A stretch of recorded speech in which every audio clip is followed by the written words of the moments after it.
Today is the 20th of July 2009 and we continue with the Samyutta, Nikaya, Suttas. We are on the chapter 7, Brahmana Samyutta, about Brahmins. All these suttas in this chapter have to do with Brahmins. 7.14 at Savatthi. Then a certain affluent Brahmin, shabby, clad in a shabby cloak, approached the Blessed One and exchanged greetings with him. I just stop here to explain this affluent Brahmin is a rich Brahmin, but he was dressed in a shabby cloak. The old clothes are in need of repair. When they had concluded their greetings and cordial talk, he sat down to one side, and the Blessed One then said to him, "Why now, Brahmin, are you so shabby, clad in a shabby cloak?"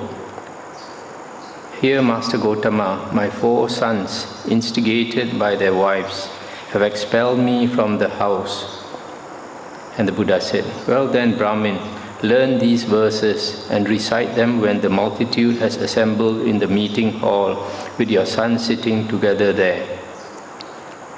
Those at whose birth I took delight and whose success I much desired, being instigated by their wives, chase me out as dogs chase swine.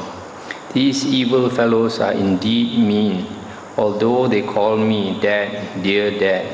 They are demons in the guise of sons, to abandon me when I've grown old.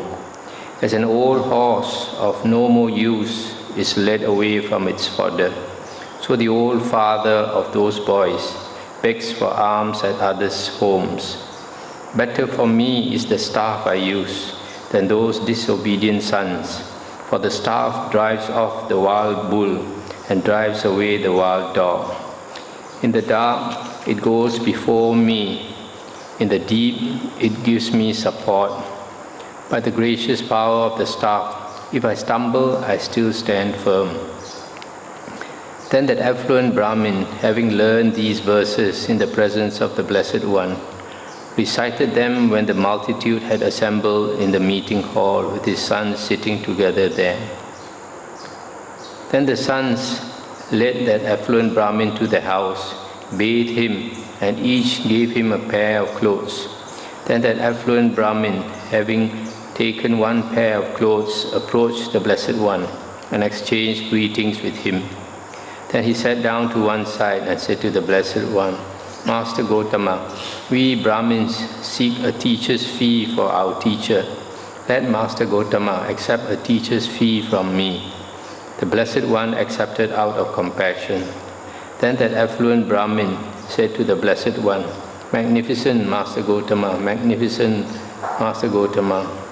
And he took refuge in the Buddha, Dhamma and Bhikkhu Sangha and became a lay follower for the rest of his life.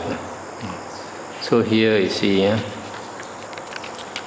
this old man, when he was old, his sons did not have filial piety and disowned him, chased him out of the house. He had to beg for his food.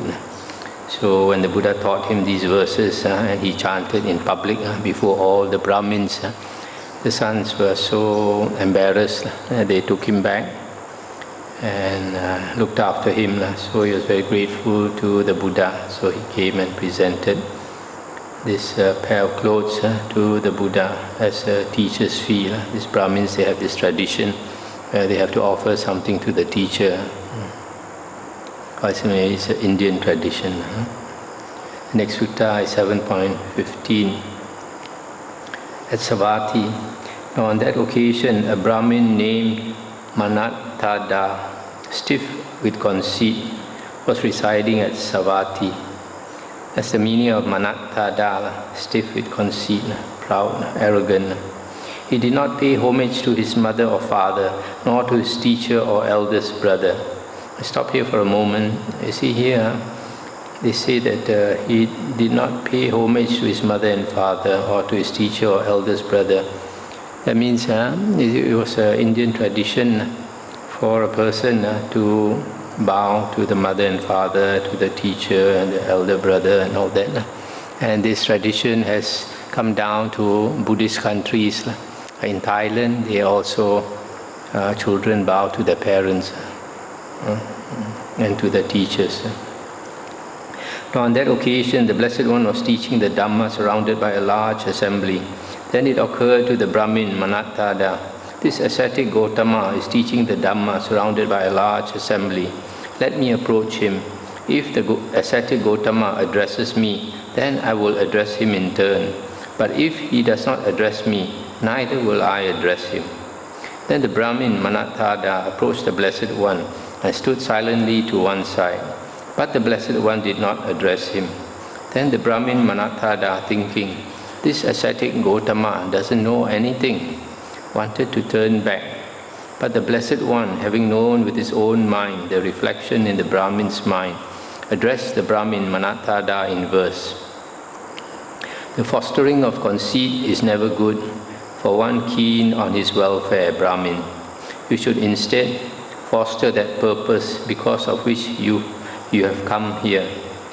Then the Brahmin Manattada, thinking, the ascetic Gotama knows my mind, prostrated himself right there with his head at the Blessed One's feet. He kissed the Blessed One's feet, stroked them with his hands, and announced his name thus, I am Manattada, Master Gotama. I am Manattada, Master Gotama.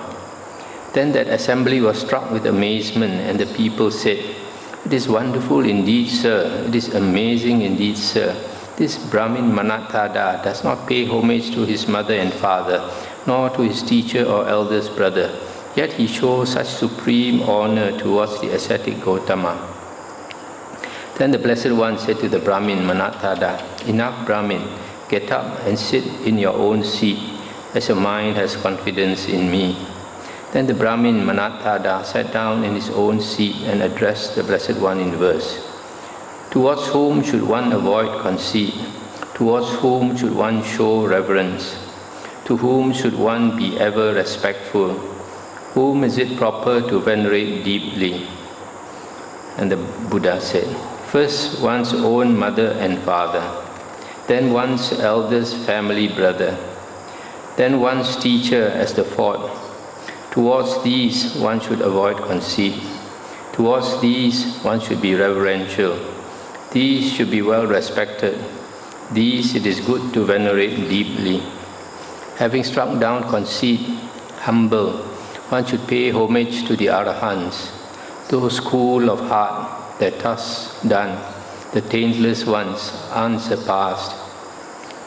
When this was said, the Brahmin Manattada said to the Blessed One, magnificent Master Gotama, magnificent Master Gotama. In the same way, he took refuge in the Buddha, Dhamma and Sangha and became a lay follower for the rest of his life. So you see, when you have a holy man like the Buddha who can read somebody's mind, it's very easy to convert people. If you tell them what they are thinking, then they become very frightened. 7.19 at Savatthi. Then the Brahmin who supported his mother approached the Blessed One and said to him, Master Gotama, I seek alms food righteously and thereby support my mother and father. In doing so, am I doing my duty? And the Buddha said, for sure, Brahmin, in doing so you are doing your duty. One who seeks alms food righteously and thereby supports his mother and father generates much merit. When a mortal righteously supports his parents, because of this service to them, the wise praise him here in this world, and after death he rejoices in heaven. When this was said, the Brahmin who supported his mother said to the Blessed One, magnificent Master Gotama, magnificent Master Gotama. And he also took refuge in the Buddha, Dhamma and Bhikkhu Sangha and became a lay follower. You see, these Brahmins, it is their tradition, a certain part of their life, they become ascetic and beg for their food. So in this case, this man, he uses the food that he gets to support his parents. And the Buddha says there's nothing wrong in it. Even for a monk, if a monk goes an alms round and he thinks his parents need food, he can give it to his parents. 7.20 at Savatthi. Then a mendicant Brahmin approached the Blessed One and said to him, Master Gotama, I am a mendicant and you are a mendicant, means a beggar. What is the difference between us in this respect? And the Buddha said, it is not thus that one becomes a mendicant, just because one begs others for alms. If one has taken up a domestic practice, one still has not become a monk, a bhikkhu. One here who leads the holy life, having expelled merit and evil, who fares in the world with comprehension, he is truly called a bhikkhu or monk.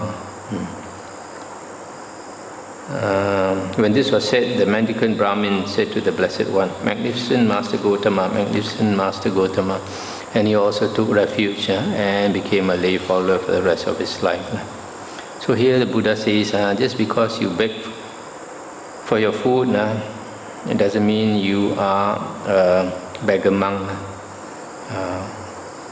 Because if one begs for the food but practices domestic practice, that means behaves like a lay person, then he has still not become a bhikkhu, a Buddhist monk.